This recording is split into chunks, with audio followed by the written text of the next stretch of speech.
Luego de la década perdida de los 80, en que en América Latina prácticamente no hubo crecimiento, luego de la crisis de la deuda, llegamos a comienzos de los 90 y hay un gran déficit de infraestructura en la región.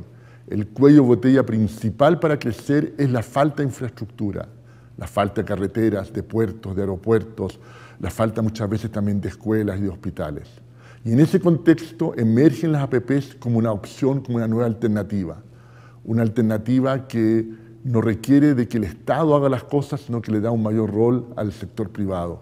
En un momento en que el Estado estaba muy debilitado luego de los 80, en que faltaban recursos humanos en el Estado y también faltaban recursos financieros.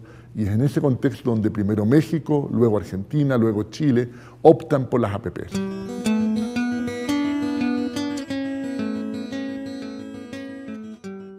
Han habido dos áreas principales de problemas con las APPs y que si uno no puede abordarlas bien, eventualmente puede no ser la mejor opción.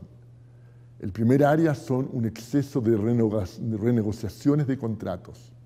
Los contratos originales se modifican en el transcurso del tiempo, muchas veces se modifican bastante rápido durante la etapa de construcción de la obra, y esas renegociaciones en muchas oportunidades se han traducido en que las eventuales ventajas que tiene una APP se pierden y además la opción se desprestigia. Ese es un problema importante. El segundo problema importante es cómo se contabiliza para las cuentas fiscales las APPs. Típicamente las APPs no cuentan como deuda pública y no contribuyen al déficit. Y eso lleva a una distorsión que hace atractiva las APPs para los gobiernos, no porque sea una mejor opción, sino porque permiten trucos contables que no son aconsejables desde el punto de vista de las finanzas públicas. Esos dos son los grandes riesgos de las APPs y si un país no tiene una buena estructura para hacerse cargo de esos riesgos, no es obvio que deba optar por usar APPs.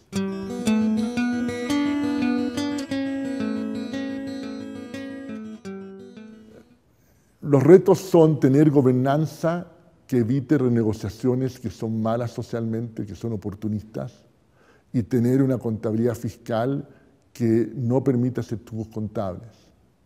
Y de eso se trata lo que hemos aprendido en los últimos 20 años, que sabemos cómo hacerlo, y el desafío es tener la voluntad política para hacerlo, y eso no es fácil.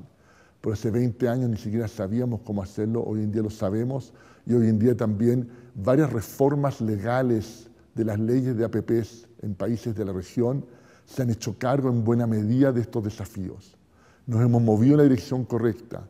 No del todo porque hay presiones fuertes del lobby de las empresas de construcción y concesionarias, pero sí nos hemos movido de manera importante, de modo que la legislación hoy día es mucho mejor que la que teníamos hace 10 o 20 años en la mayoría de los países de la región.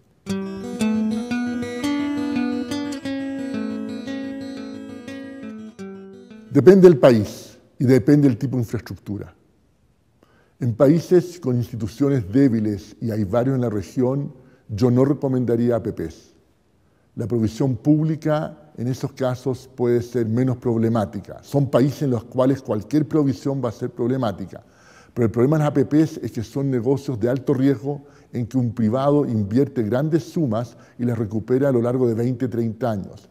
Y en países donde hay un riesgo alto de ser expropiado directo o indirectamente en ese periodo, el premio por riesgo que cobra el privado es muy, muy alto bajo APPs. Mucho más alto que bajo provisión pública, en que también un privado construye la obra, pero no tiene esos 20 o 30 años para recuperar su inversión, sino que la recupera de inmediato. Y por lo tanto, uno de los consejos de nuestro libro es no usar APPs en países con instituciones débiles o no muy desarrolladas. Entonces, ese es un primer tema. Hay un segundo tema que depende del tipo de infraestructura. Para carreteras, a esta altura, en un país que tiene instituciones razonablemente sólidas, es una buena opción la APP, es mejor que la provisión pública.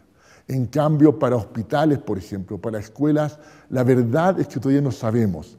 La evidencia que hay en poca, hay pros, hay contras de tener APPs versus provisión pública y seguramente durante la próxima década tendremos suficiente evidencia para quizás aprender cómo hacer bien una APP o resignarnos a que la provisión pública es la mejor opción.